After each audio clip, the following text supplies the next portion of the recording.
Hello, I'm Andrew Rhodes. Welcome to today's webinar.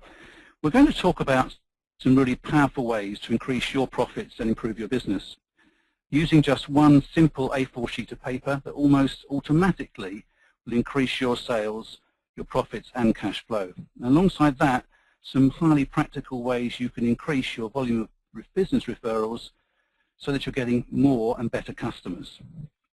Firstly, I'm delighted to introduce you to Steve Pipe. Steve is the author of 7 business books, including 101 Ways to Make More Profit, Stress-Proof Your Business and Your Life, most of which have 5-star Amazon reviews. He's also a former Entrepreneur of the Year back in 1995, a slightly dated photograph of him there. And according to LinkedIn, he's actually the most highly rated accountant anywhere in the world with over 400 recommendations on LinkedIn. So, without further ado, please let me pass over to Steve Pipe to introduce the next section of today's webinar. Thank you very much, Andrew. That's very, very kind of you, and it's great to be here with everybody today. By the way, that picture on the screen at the moment is not me having rapidly aged, but it is one of my heroes, Daniel Kahneman. Now, Daniel, as you may well know, won the Nobel Prize for economics a few years ago. And I've recently been reading his book, Thinking Fast and Slow, which is simply stunning and is affecting everything that I currently think and everything that I currently do, and I would strongly, strongly recommend that book. Now, why did he win the Nobel Prize for Economics, and why is that relevant to what we're looking at today? Well, I studied economics for 4 years at university, did a first degree in York and a master's degree at the LSE, and I'm in my 50s now. So back then, 30 years or so ago, the basic assumption behind all of economic theory was that individuals, businesses and people, individuals and managers, business leaders, acted rationally. And Daniel Kahneman's real breakthrough by drawing on a huge body of research is that actually that assumption of rational behavior, of rational decision making, is simply not valid. Sometimes we behave rationally, but much of the time we don't. Much of the time our decisions are made based on gut feel and instinct and in a semi-automatic kind of way. Now, that wouldn't matter unduly where the issues at stake were very small, because in those sorts of cases, then actually very often gut feel, instinct, that semi-automatic response is appropriate, and the downside risks are very, very modest. However, where the issues at stake are huge, as they are with our businesses, the risk is that if we don't behave in a rational way, if we don't make rational, fully informed, sensible decisions, then things go terribly, terribly wrong. So there is this predisposition in human nature. This is the big finding from our Nobel Prize winning economist friend, that rational behavior is not as common as it should be or as it could be, and that's crucially important where there are big issues at stake, as there are in our businesses. Now, as I said, it wouldn't matter unduly if we were irrational around small things, but when it's big things, it matters hugely.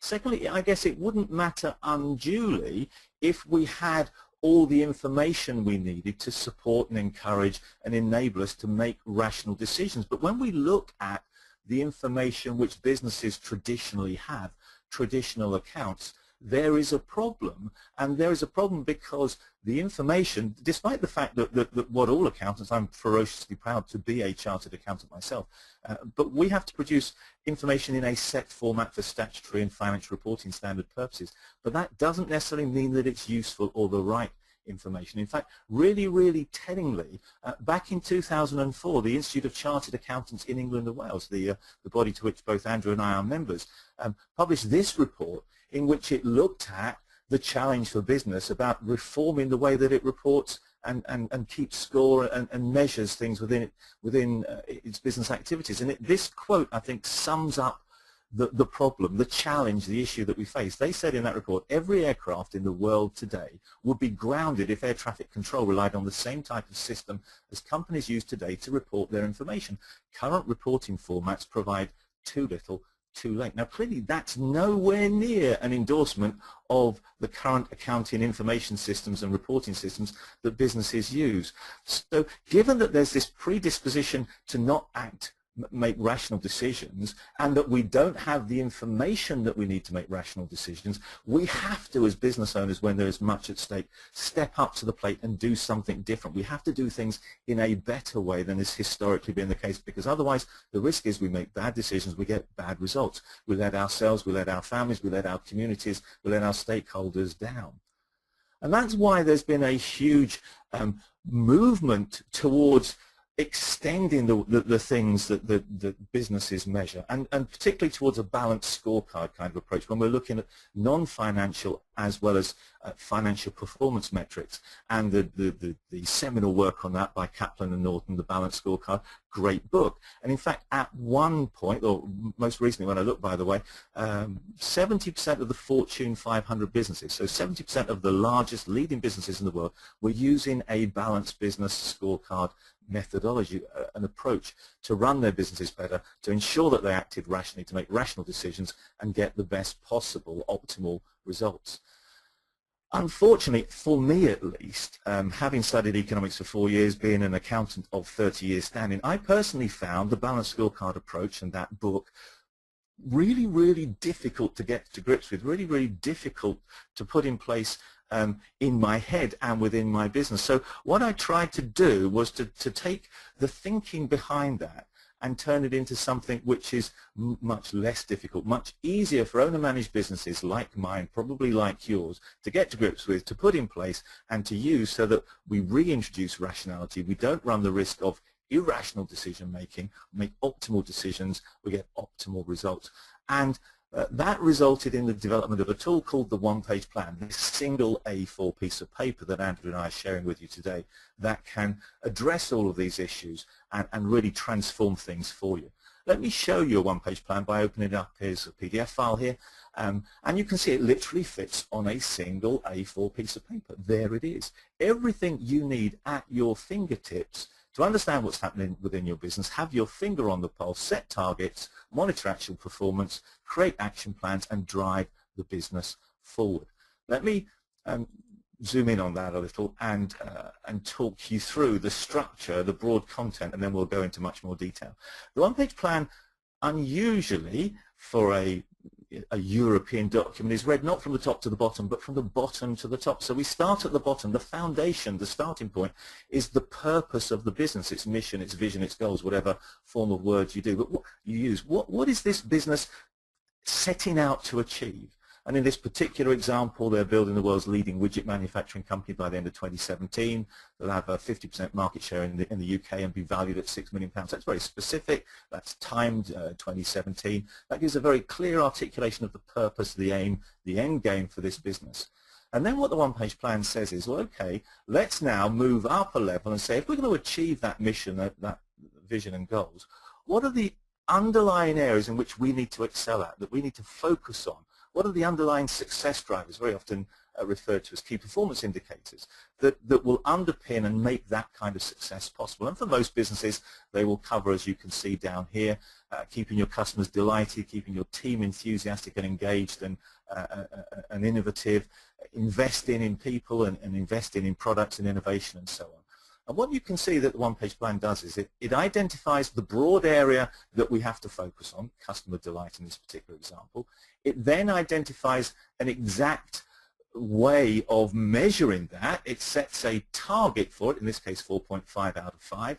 It measures the actual performance, in this case 4.3 out of 5, and then it summarizes the actions over here on the right-hand side that the business is going to take in the light of this month's targets, this month's performance, that feedback loop, so that it can continue moving the business ever closer towards its targets, ever closer towards its goals. So there will be a chunk of underlying success drivers, probably around those similar areas there of customer focus and team focus and investment focus and innovation focus, but it will vary from business to business. And so the contents of that box, the specific targets, the specific measurements, and of course the specific actions will vary from business to business, from month to month. Yours will be different from someone else's, of course. Those are the underlying success drivers, but when we move then up to the next level of the one-page plan, there are two areas in every business which are so centrally important, so common to every business that it's sensible to focus on them in isolation, and they are the underlying sales model of the business, what drives the sales, the revenue side of the business, and what drives its cost and cash. And you can see there's a key sales drivers box on the left and a key cost and cash drivers box over here on the right.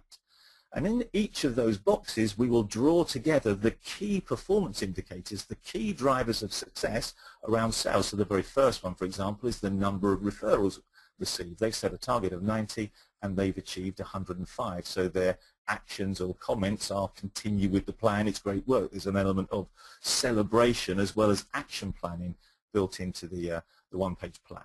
So that we have set targets, we're monitoring actual performance, we're appropriate at updating our action plans for all the sales drivers, all the cost and cash drivers, and then the very top of the one-page plan that flows through to the very top of the sheet are where the key results rise to the top. The key results in any business are, of course, a function of the actions that were taken earlier. And the great thing about a one-page plan is that the earlier measures, those measures towards the bottom of the box, give you, towards the bottom of the page, give you predictive power about where the business is going and how on track you are.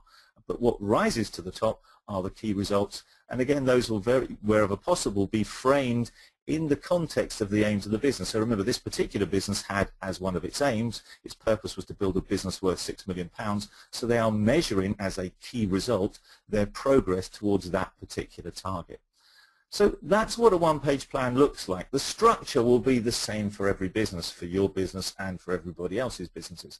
But the precise content in each of those boxes will vary according to the nature of your business. So that's an overview.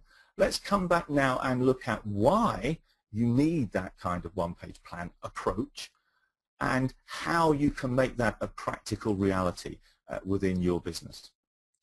McKinsey said this: what you can measure, you can manage. McKinsey, the famous management consultants, and that's become one of those mantras of business, hasn't it? What you can measure, you can manage. If you don't measure it, it's a jolly sight more difficult to manage anything. Therefore, we have to measure the stuff that matters.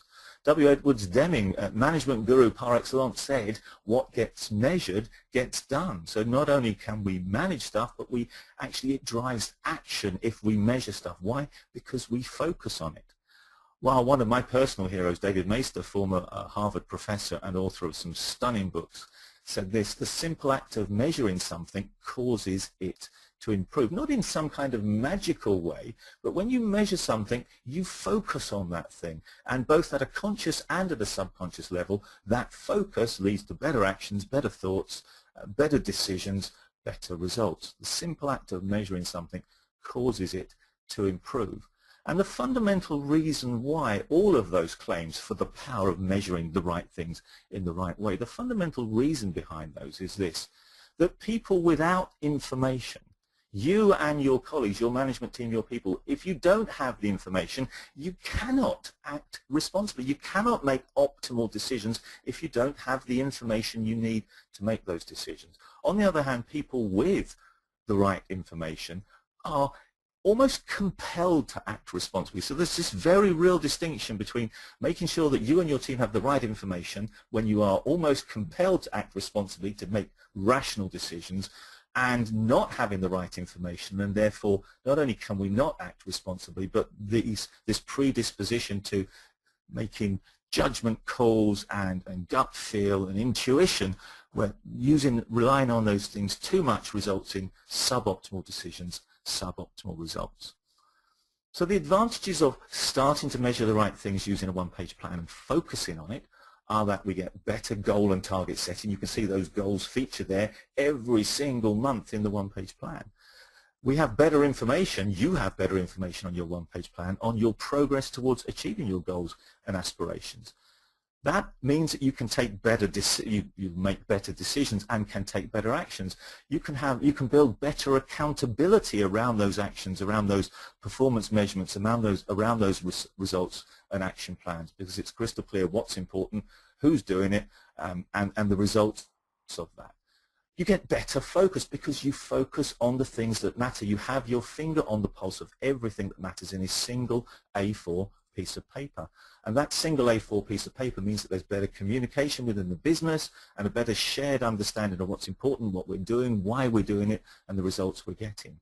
And all of those things, because they are from a single A4 piece of paper, come with clarity and come with simplicity.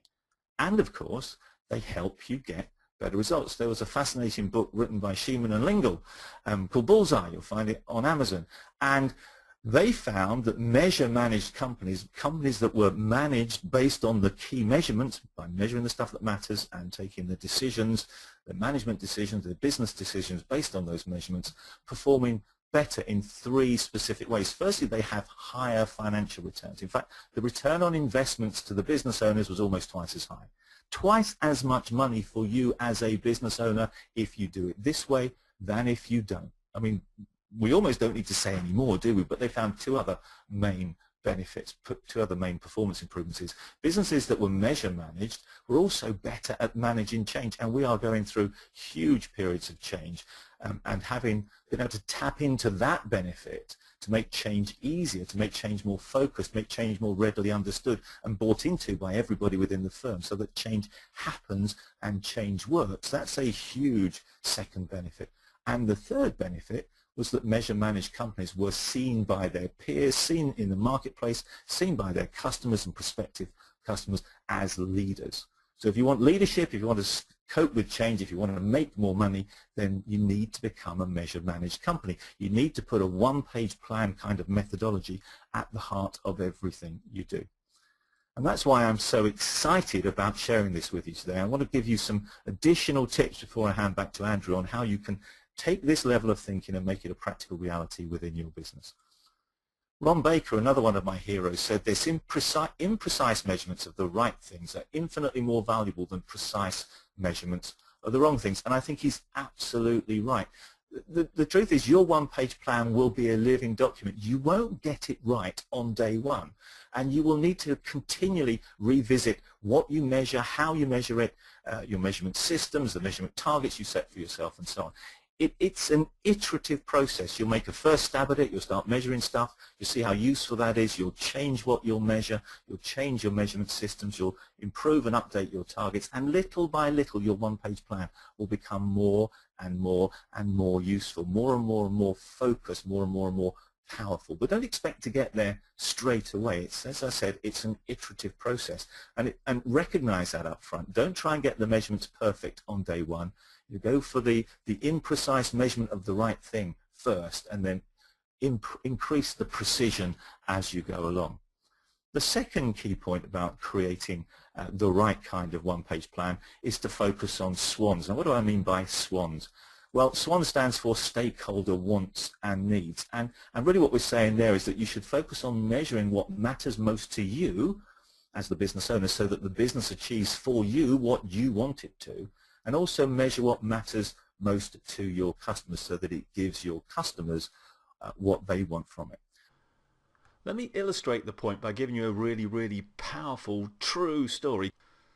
Continental Airlines, a huge business, had filed for bankruptcy twice. It was on the verge of complete and absolute failure. It was disastrous. And then Gordon Bethune, its CEO, turned it around from the brink of bankruptcy, from twice being bankrupt, in fact. And in his book, From Worst to First, he explained exactly how he did it. Now, this is the exact quote. I've just simply added the numbers to make the points a bit clearer. He said that the keys to success were, you have to decide what constitutes success. If it's a fishing contest, are we trying to catch the heaviest or the longest fish? If it's a business, what are the indicators that it's doing well? You then have to explain to the people who work with you what those indicators are, and they have to buy into that.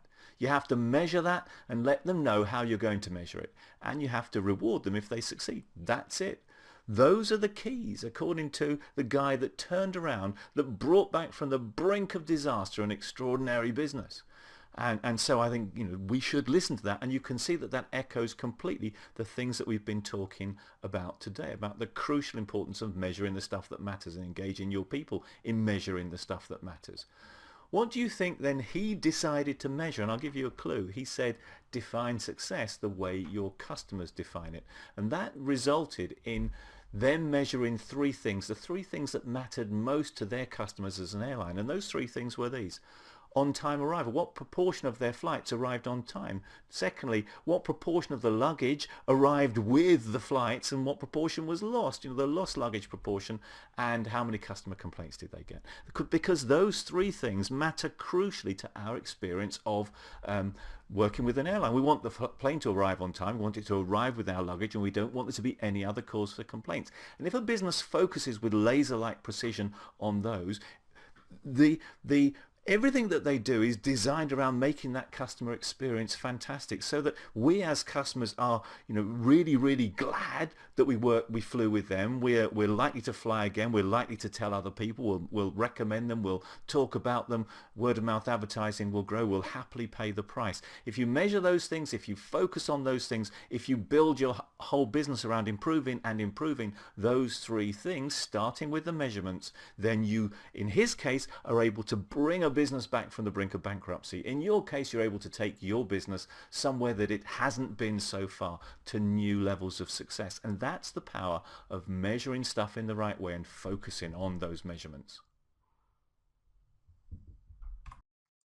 Now, there's a big warning here, because it's very easy to get carried away and run the risk of measuring the wrong things. You have to make absolutely sure that what you measure encourages the right behaviors and not the wrong behaviors. And let me give you an example of that. Another airline decided to start measuring baggage, the speed with which baggage got off the plane and was delivered to the customers on the conveyor belt. The mistake they made was that they measured the time that it took for the first bag to arrive on the conveyor belt. So what happened was the canny baggage handlers worked out that they just rushed around, got one bag off the plane onto the conveyor belt. They could sit down and have a cup of tea. It didn't matter how long it took for the rest of the bags to arrive. So that measuring the wrong thing, the first bag, resulted in the wrong kind of behaviors. Get one out and then take a tea break. Whereas if they'd measured the last bag, then that would have encouraged the right behaviors. Don't take the tea break until all of the bags are through and every single passenger is happy with the outcome. So you have to be really careful, even when you focus in the right area, in this case, the delivery of luggage, that your performance measure supports and encourages the behavior that you want, rather than accidentally, inadvertently encouraging the wrong kind of behavior. Another thing you have to be really careful of is this, that it's absolutely crucial that we recognize that less is more. And what I mean there is it's too easy to go away and end up measuring dozens and dozens and dozens of things, and that's a big problem. It takes too much time and there's not enough focus, there's not enough clarity if your measurements are spread too widely. So really what you've got to identify is measuring the most important stuff. At Continental, they had just those three metrics that we just saw. Measure the most important stuff. If you're ending up with a list of more than 20, it's usually too many. Out of interest, the example that I showed you before had 16 measures in there, and that's on the high side. But 20 plus would definitely be too many. Less than 16 will be great if you can manage that. And if there are other measures which you think are important, well, don't have them on the business-wide one-page plan, but create one-page plans also for individual teams or even individual people within your business, and chunk those more detailed measurements and targets down to individuals rather than the business-wide one-page plan. Here's another key point I want to, this is profoundly important to me in my opinion and in my experience. Michael Bash of FedEx said this: people don't mind change, they mind being changed. And the implication of that, I think, is really quite profound. It's always better to do things with people than to them. It's better to do this collaboratively with your team than impose it, drop it from a great height, do it to them. And the implication of that, therefore, is that really what you should do, I would suggest, is create your one-page plan with your team. Don't drop it from a great height, having created it in an ivory tower, but work with them to give it, to create it with them. And picking up on that theme of people, assign responsibility also. Make sure that every number on your one-page plan is crystal clear who is responsible for the measurement and who is responsible for the action plans and the performance around that number. When things go wrong, when you fall short of your targets, don't blame that person, however, blame the system, blame the actions, and get the person who's responsible in that area to improve the system and to work on improving the action plan. But this assignment of responsibility is crucial. Otherwise, all that responsibility will flow up onto your shoulders as a business leader, and you'll drown in things to do. There'll be too much to do. So assign responsibility for every single measure on your one-page plan. And then, having created that one-page plan, having clear lines of responsibility, having put on it everything that matters for the business, share that one-page plan with, I would suggest, your entire team every single month. It becomes the crucial central document that summarizes where the business is going, what it's focusing on, the actions it's taking, the targets it's set, and the results it's achieved, all on a single A4 piece of paper. Now, if you're a little concerned that sharing that piece of paper and that information with your team may lead to confidentiality issues, one of the things you can easily do is you can set all of your targets to 100. You can index them effectively at 100% and then simply record your performance, as a percentage of the 100 target. And in that way, there's no sensitive information about actual conversion rates or actual debtor days or actual pounds spent on innovation and so on. There's simply a performance measure against a target where every target is 100. And that means if that document were to fall into a competitor's hands, it would be very, very unhelpful. But within your business, it's hugely helpful. Those are my key thoughts, but I just want to bring us back now as I draw to a close before I hand back to Andrew, and focus you on one number. No matter what your business is, no matter what else appears on your one-page plan, one number that you simply must measure. And that, of course, is a number based on the referral generating capacity, the referral generating success of your business. Why? Because referrals are crucial, absolutely crucial to the sales and profitability, to the sustainability and to growth of your business. Crucial. We know that. And that point is doubly, hugely underlined by a fantastic book by Frederick Reichheld called The Ultimate Question. And Andrew's going to come back to the research behind that in a second. But really what it's telling us in a nutshell is that the more referable we are, the more referable we make our business, then the more successful, the more sustainable our growth will be. And at the heart of that methodology is a way of measuring our referability called the Net Promoter Score, which Andrew is going to tell you about in his session in a few seconds. So just as I get ready to pass over to Andrew, and knowing that he'd be far too polite to say these things about himself, I just wanted to say that if you don't know it already, Andrew's practice, Nobel Rhodes, is one of the most extraordinary practices in the country, one of the most highly lauded, one of the most prized. I was at a huge Oscar-style ceremony in central London in November 2012 when Andrew went on the stage with his colleagues and received the accolade from the entire profession of being the best accountancy firm in the whole of the UK. And they've won many, many previous awards. Andrew personally, Managing Partner of the Year. And in a smaller way, I already knew how good they were, because when I wrote my book, The UK's Best Accountancy Practices, you can be sure that Andrew and his team featured in it. So those are some things that Andrew would probably be far too modest to tell you about himself. One other thing that he'd also be far too modest to use these words, I'm going to say it on his behalf, is he's going to make you an offer of some help in a few minutes. And that offer of a help is a complete and absolute no-brainer, as you will very rapidly see. So, Andrew, that's what I wanted to say. Now it's time for me to pass back to you.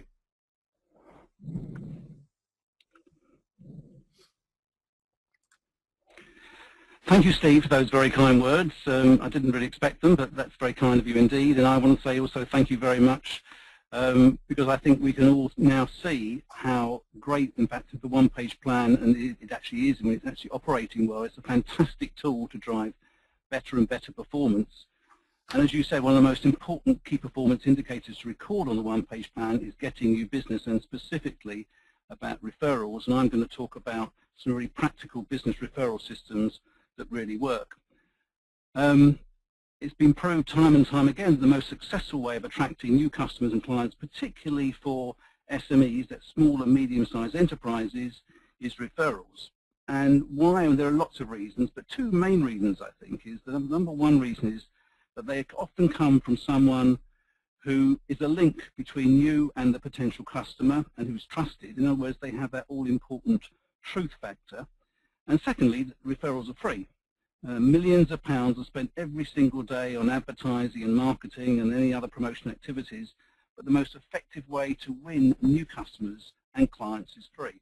Now, I'm going to be talking about in my session customers and clients. I regard customers really as one-off or occasional buyers. I know it's sometimes different the way the banks look at it, but that's how my terminology is.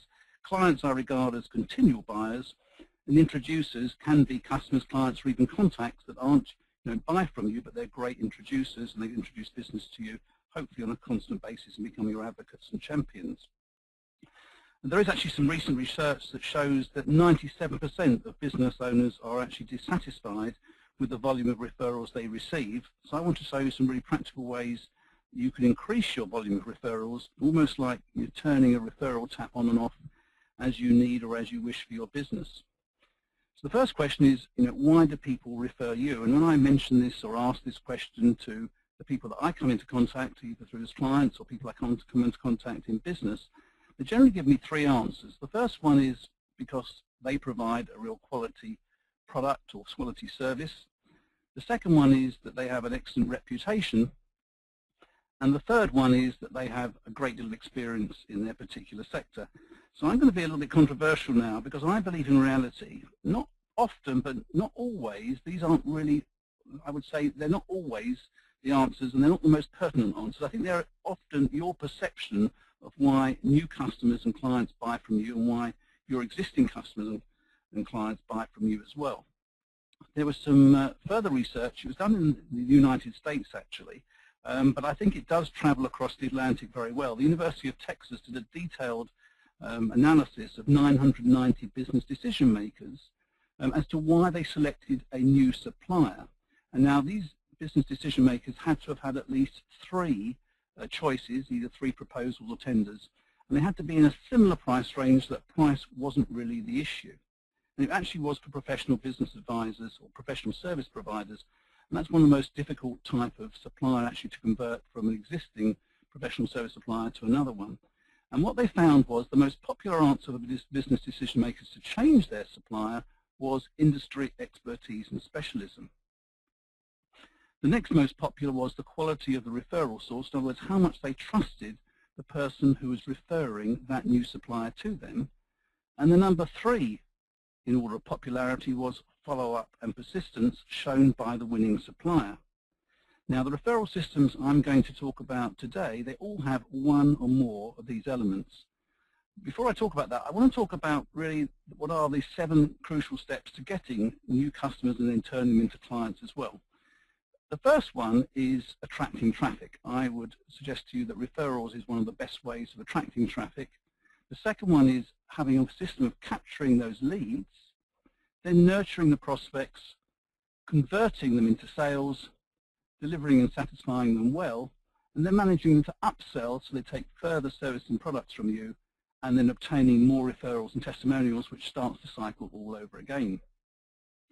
Now, my view is that most businesses do the particular facets of the 7 steps, the ones in red, the 3 in red, and that's the ones they follow. Actually, the ones that aren't in red, the sort of dark blue ones, are the more subtle ones, and they make all the difference to you getting more new business than your competitors.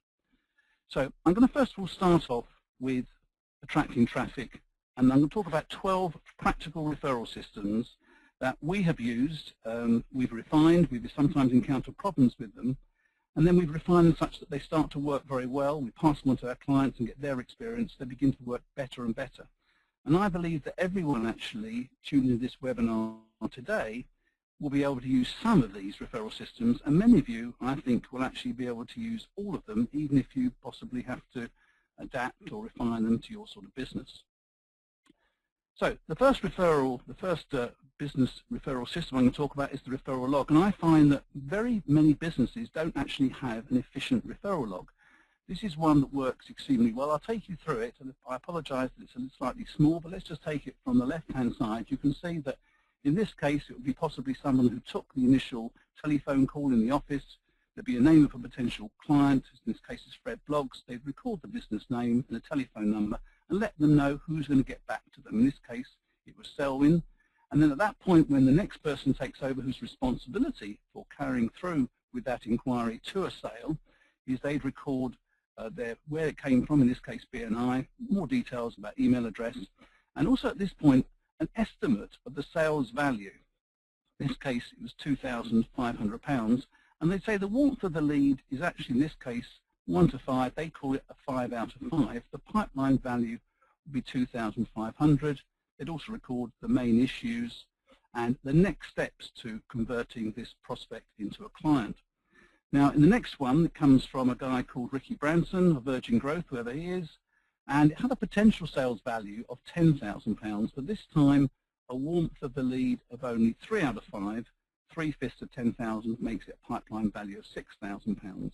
And again, the main issues and next steps. And in this way, you can actually record and monitor all the leads and referrals that you have as prospects, decide the most appropriate method of follow-up, and then at the same time, on a continual basis, calculate your pipeline. Excuse me. And I'm very happy, excuse me a second.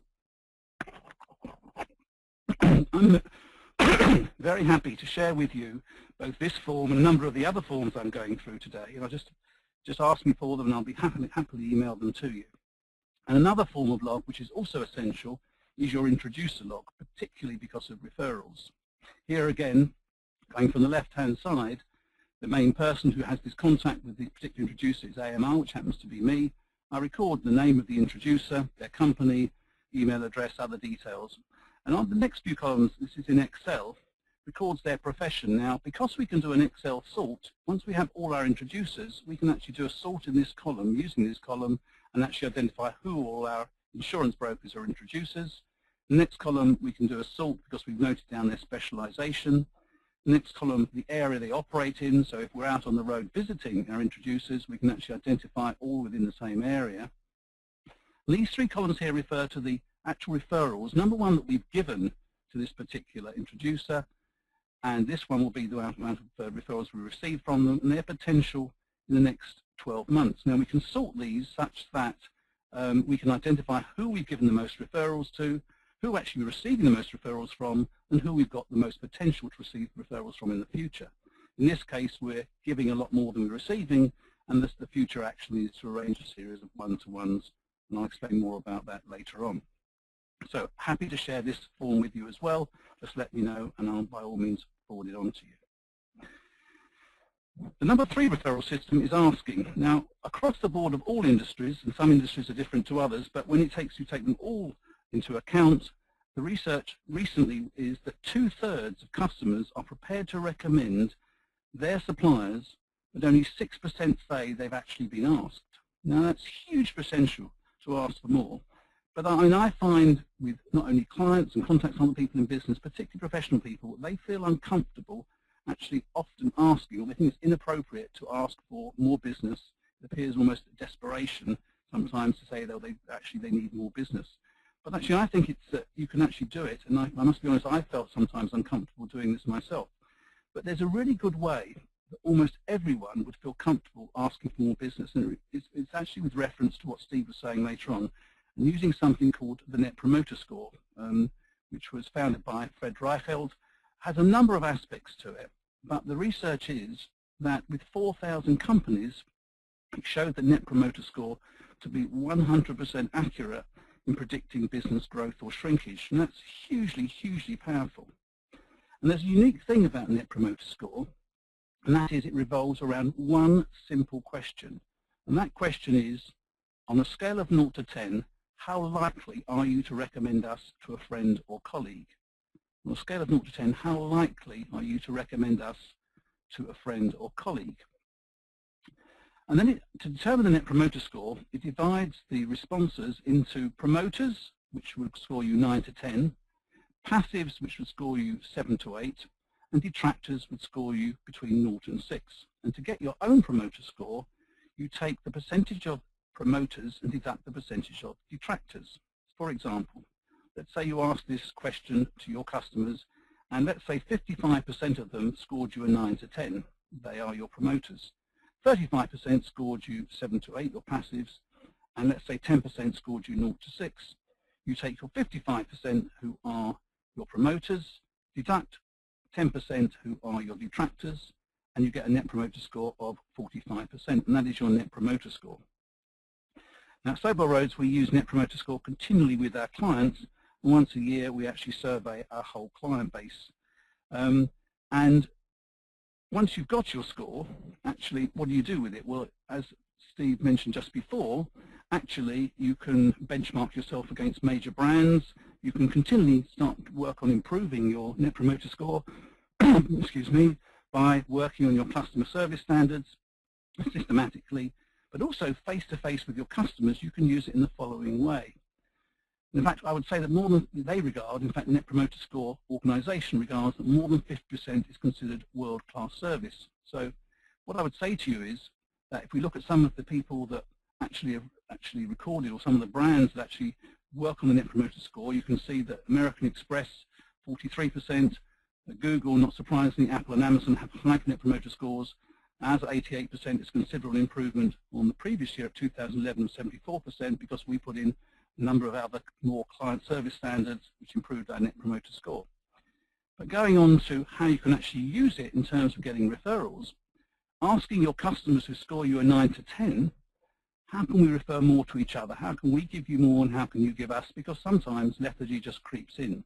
So on the basis that they are very happy to refer you to other people, what are you actually going to do? And I'll talk about one particular system later on, and one-to-ones, how you can really put that into action. On 7 to 8, well, how can we actually work on together making a 9 or 10? What do we need to do? Where are we possibly falling down? And what do we need to improve? Again, open feedback. If there's a 0 to 6, maybe actually what's wrong? Are we actually doing something? Sometimes by reacting to complaints, it makes the relationship even better. Perceived indifference is one of the main reasons why people change suppliers, so actually asking the question. But sometimes the 0 to 6 respondent, actually there may just be somebody who's really just difficult to deal with, and you really shouldn't be supplying them. So using Net Promoter Score to get great feedback or getting great information about what customers and clients think about you, and then using that within a referral system works exceptionally well. Number 4, I refer to the business referral system, or business referral organization called BNI. BNI works on the principle that givers gain. In other words, if everybody is giving referrals, then actually everyone is also receiving referrals as well. Whether it's BNI or another organization that actually has one member per professional trade, so you are the unique person in that particular group in your particular professional trade. So it's either BNI or a similar organization that only allows one member per profession or trade. Now, from BNI, we receive actually £623,000 per annum in the last year that we measured. And that actually is not cumulative, that's every year we're receiving that sort of business from our total turnover from BNI referral sources. So a very big part of our business comes out of the BNI organization and using their systems and processes. I'm a 15-year member. And the interesting thing is that BNI actually regards itself as a training company rather than a referral organization, because it helps the members with things such as referral skills, networking, presentation skills, which sometimes people find very difficult, and also relationship building. And in fact, I helped BNI establish itself in the UK in terms of its strategy and growth and building up to now almost 700 chapters, and I'm also a member of the International Board of Advisors, the founder Ivan Meisner.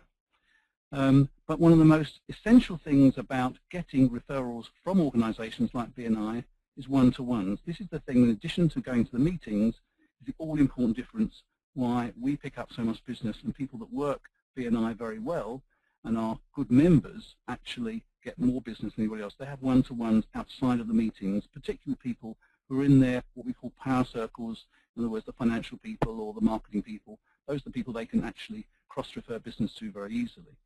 Now, this particular form, which I'm, again, more than happy to share with you, actually has all the elements that BNI's best trainers and advocates actually use, and it's resulted in me receiving up to 10 business referrals per meeting, and I'm very happy to share it with you. It's very good, as I mentioned earlier, to use with your customers and clients, and coming out of the feedback scores, just to go through these particular questions and see the ones that are possible. I use as a checklist. There are some more questions as well on the back, just to see what are the most appropriate ways that you can refer them and they can refer you, because reciprocal business generally is one of the best ways of getting referrals as well. Your principal suppliers it can be used with, as well as people that are your introducers or your advocates, and even joint venture partners. So let me know and I'll be happy to forward a copy to you. You saw at the beginning when we did the survey of business decision makers that the number one reason why they select a new supplier was having them being in an industry, a specialist in their particular industry. One of the particular sectors that we specialise in is property, and we formed something a few years ago called the Professional Property Circle, which is made up of a group of people that advise, professional people that advise property owners, property developers, these sorts of people, surveyors, architects, accountants such as ourselves who specialise in that property, who specialise in the property sector. And now we're starting our fourth professional property circle. It's very simple. It meets monthly at a central location, normally sometime between 8 AM and 9:15 AM over a simple breakfast. Typically you have 8 to 12 members. I say in this particular professional property circle, they'd all be advisors in the property sector, and there'd only be one of each, so only one accountant, one lawyer, one estate agent, etc. More informal than BNI, so it's really a question of going around the table, updating each other on what's going on in the property world, so it's also intelligence gathering as well as looking out for referrals for each other, and sometimes working on projects together. And typically we receive between £50,000 and £100,000 fees per annum for our own practice. So I certainly advocate that you think about following this sort of format in an industry sector in which you specialise. I'm going to talk about LinkedIn, and I estimate that most of the people tuned in today are LinkedIn members. However, actually the very best bit of LinkedIn is hardly ever used, and I've asked a room full of 50 supposedly good networkers about this particular thing I'm going to talk about, and only 4 or 5 actually knew about it, let alone use it. So it's actually one of the world's best kept secrets. And I'm now actually going to go onto the internet. Let's just see, hopefully it works. Yes, it does.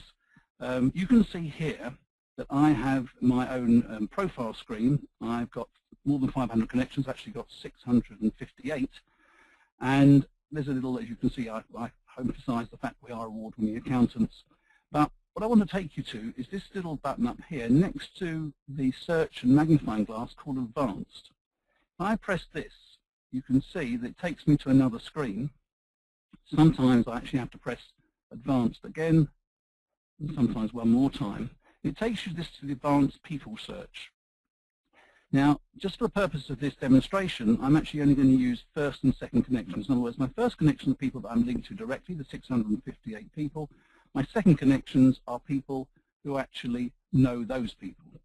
And if I'm going to put in this box keywords, one of the other specialist sectors that we deal with is solicitors. So I'm going to put in the word solicitor here, and then ignore for the moment the other boxes, and I go down the screen, and actually I can actually put down here located in or near, so we make sure that that's highlighted, only interested in the United Kingdom, and by putting in the first 3 digits or letters of our postcode, which in our pinner office is HA5, another box opens up, and then you can see that down here it will locate people who in their original registration from their original postcode are within 10 miles of HA5, my district. The only place I believe it's actually registered their address is when they first put their details into LinkedIn and when they first register. I then press search, and you can see that as a result of that, I have 601 solicitors within 10 miles of my office who I'm linked on first and second connections. If I was to put in 25 miles,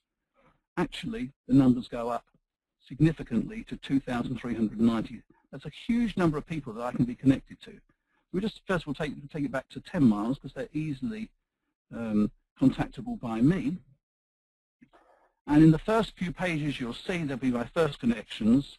But if I take it, for example, to page 6, I come up with a number of other people, and they typically are my second connections. Now let's just click on one of them at random. Let's say Venetia Shah here. If I click on her particular details, we can see Venetia Shah is a family law partner of the Law House. And if we go down a little bit further on the right-hand side, we can actually see that I'm connected to Venetia through 5 different people. And therefore, I'm suggesting the way of being connected to Venetia, if this is my sector, would be rather than necessarily use something that the connect in mail on LinkedIn, it's actually more personal and more powerful to actually do it the traditional way of asking one of my first connections, would they mind making a referral to Venetia, For example, I would just say something along the lines is, I didn't know you knew Venetia. Could you do me a great favour and introduce me, as I believe there's something we could work on together, or I'd very much like to be in contact with her. And almost every occasion that's resulted in them saying, of course, and I get a personal confirmation that Venetia will take my call, and we take it from there. So I would say using either face-to-face or that methodology rather than using the automatic LinkedIn Connect buttons is more powerful, because it can sometimes be seen as intrusive if you use their sort of direct method of contacting them. Much more targeted. It's a great way of building up your database, and I think there are many other facets to LinkedIn that so many business people do not use, and we're actually running a number of specialist seminars and courses from the best trainers in the country. If you're interested, just let me know, because it's incredibly powerful if it's used in the right way. And this particular process that I've just demonstrated is actually very, very underused. So, going on from LinkedIn, I'm just going to go forward a few slides in case the internet was a bit slow. I just ran them and had them prepared. So let me just talk about now number 7, which is international referrals. Now my question to you is, why restrict your referrals to just UK businesses? What we did a number of years ago is we formed a group called ENA, which stands for the International Network of Accountants and Auditors. And we started it for defensive reasons, really, because we felt that there could be times when larger clients were going to much larger firms that had international representation, and we felt we wanted to be represented around the world ourselves. Only professionally qualified accounting firms are members. It's grown to the 12th largest independent association of accountancy firms in the world, actually more than 150 offices worldwide. And there are set jurisdictions. For example, because we're in the London area, any of those offices that has a customer or client that needs help in the UK or needs help in London would come to us, and as a result of that, we get, in the last time we actually counted it last year, we actually received €225,000 in fees per annum. So my suggestion is, think about joining or setting up your own international association in your particular industry sector or profession, and think about how you can encourage referrals so that actually you can be the person in the UK or in your particular jurisdiction that receives referrals from all around the world. Number 8 is referral agreements. I suggest that we have a number of these with our very best referrals and introducers. It's not something you can use with everybody, but typically 5 or 6 at any one time, people that really champion you. And it's a method of actually ensuring that you're keeping each other informed on a regular basis. So behind this agreement, which is actually signed by both parties, it has no legal significance at all, but it actually states clearly that we actually want to increase the quality and number of referrals that we actually make between us, and actually keep each other informed about what's going on. And crucially, we will agree to meet at set times, typically every 8 to 12 weeks, and keep each other informed about the referrals that we've made, possibly on each other's behalf, reactivate previous referrals. And they work exceptionally well.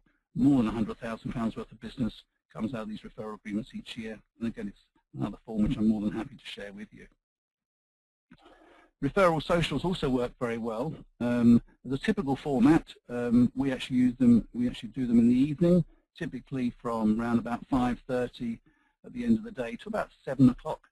And we would just provide drinks and a few canapes, the sort of things that you can get quite easily from Marks and Spencer's, around our board table. Generally, it works better by industry sector. So if it was, for example, the property industry, you have a number of people who are representing the property industry. And that way you get to meet multiple introducers at one time. So rather than just meeting introducers individually, you possibly have 6 to 8 people connected with the property sector around the table. And there's a simple format whereby everyone presents their business for 5 or 6 minutes. Then there's a brainstorm individually from everybody around the room about how you can help that particular person get their dream, cream and bread and butter referrals. And it leads to many referrals as arising just because people are connected. As you've heard of probably the 6 stages of people being connected to each other. So actually you can get connected if people are very specific to people you never thought were possible. And everybody goes away with referrals, and actually that reflects very well on us. It's also an opportunity for us to highlight our ideal referrals as well. Number 10 is Team Incentive Reward Scheme. I find when I ask people and my clients and contacts about what the number of referrals they get from their own workforce, it's often very few except from their salespeople. But it can obviously be a very valuable source of untapped referrals because everybody is said it knows about 1,000 people. but I think you have to put an extra level of incentive in there. Now, the system that we use has worked successfully is that we provide £25 per lead leading to a meeting, 10% of the fee if it translates into business, and we have a friendly league table which we report to the whole team on a weekly basis. And we're now introducing a voucher scheme to make that happen, but at the same time we actually on a 6-monthly basis have a prize for the person referring from our team the most, which is a weekend in Paris for 2, going by Eurostar on a 4-star hotel. Typically will cost us £400 to £500, but it's a very nice incentive for everybody to try that bit harder and go the extra step. In a similar way, I would consider a client incentive reward scheme as well. Now, much as you might give great service to your clients, very often it's not enough. You can give them referrals, but the important thing is, I think, to help them understand reciprocity. You're not just giving referrals. Because referrals are an important part of your business, I think it's important to actually emphasize that you get your best clients from referrals, and actually you would appreciate more referrals from them. And there is a way of doing it. Some people, for example, use a monthly draw of people that are given referrals to them, and they have a dinner for 2 at a good restaurant. There's a voucher scheme that we're introducing now whereby we're going to provide £125 per new client introduced, or a donation to a charity, because some people, for example, if it was a bank, would find it unethical in some way, or they may have a problem with it, then we make a donation to a charity of their choice. It's very emphasised that in fact we're making that donation on their behalf in recognition of their referrals to us. I referred at the very beginning to the 7 steps to getting new clients, and we've gone through attracting traffic and how to get referrals, and also the process of capturing leads as well, making sure that you're logging them efficiently. I want to talk about a little bit now about nurturing prospects. I think this is sometimes and very often ignored or not utilized enough. And I'm going to talk about something called the marching parade. And just to explain it, the horizontal axis is time, and the vertical column is the wanting to buy by the prospective customer. So let's just assume here that you meet a potential customer at this stage in the time cycle, but they're not really ready to buy until actually they're at this stage. And that could be 3 days, 3 weeks, even 3 months. The important thing is, all along that time, you're actually nurturing that prospect and helping them to get to know you even better. And there's a process whereby, in our situation, what we do is ensure that we give them regular email tips once we actually make contact with a potential customer. And the way we do it is, you'll see if you look on our website, there's a pamphlet which we provide. It's an e-book, or an e-pamphlet rather, on the 5 biggest headaches facing business owners, which is very useful. In addition to that, on an ongoing basis, we provide something called Nobel, which is the term indicates is a fast, effective relief from financial headaches. And these business tips, these continual business tips, help business people in their business, and we do that by a combination of emails, but also sometimes sending out this physical box with some business tips inside as well. In that way, we nurture our prospects until they're eventually ready to buy, at which point we become the most obvious, sometimes the best choice for them, because they get to know us even better than somebody that just arrives at the very last minute. It's a way of actually building up our pipeline business. The system we use for that is called Infusionsoft. It's one of the most powerful combinations of database, email marketing, customer relationship management system, immensely powerful, and it powers all of our marketing. And if you'd like some more information about that and how to get a good deal from them, let me know and I'll be happy to put you in contact. I talked about the start also the 4 steps that I haven't talked about today. Now they will be the subject of future webinars and workshops, and more than happy, if you're interested in those, just let me know and I'll make sure you get more information about them. So there they are, the 12 practical referral systems, from starting with referral logs all the way through to the marching parade. I hope you found them useful. I hope you can apply them practically in your own business. But the next slide is actually the most important. Please don't, FTI, fail to implement, because sometimes when you need to think about changing things, it's very easy to go back to the old methods.